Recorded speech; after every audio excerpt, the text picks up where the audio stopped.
கவலை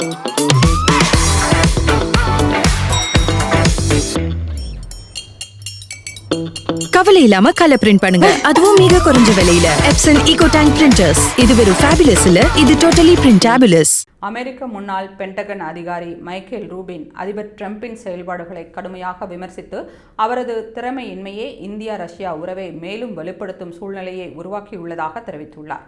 டிரம்பின் முடிவுகள் அமெரிக்காவின் இந்தியாவுடனான உறவை பாதிக்கும் வகையில் இருந்ததால் அமெரிக்கர்கள் திகைத்த நிலையில் உள்ளனர் என கூறியுள்ளார்.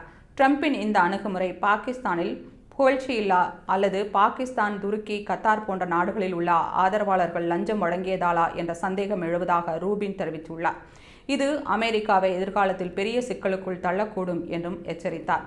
இந்திய மக்கள் தேசிய நலன்களை பாதுகாப்பதற்காகவே பிரதமர் மோடியை தேர்ந்தெடுத்துள்ளனர் என்பதை அமெரிக்கா புரிந்து கொள்ளவில்லை எனவும் ரூபின் குறிப்பிட்டார். இந்தியா விரைவில் உலகின் 3வது பெரிய பொருளாதாரமாக உருவெடுக்கும் நிலையில் அதிகளவு ஆற்றல் தேவைப்படுகிறது. இந்நிலையில் அமெரிக்கா கபடத்தனமாக நடந்து கொள்வதாகவும் இந்தியா ரஷ்யாவை சார்ந்து இருப்பது மாற்று சந்தைகள் இல்லாததால் தான் எனவும் தெரிவித்தார். இந்தியாவுக்கு பாடம் புகட்டுவதற்கு பதிலாக குறைவான விரைவில் எரிபொருள்களை வழங்க வேண்டும், ஏனெனில் இந்தியா தன் பாதுகாப்பை முதன்மைப்படுத்தும் நாடு என தெரிவித்துள்ளார்.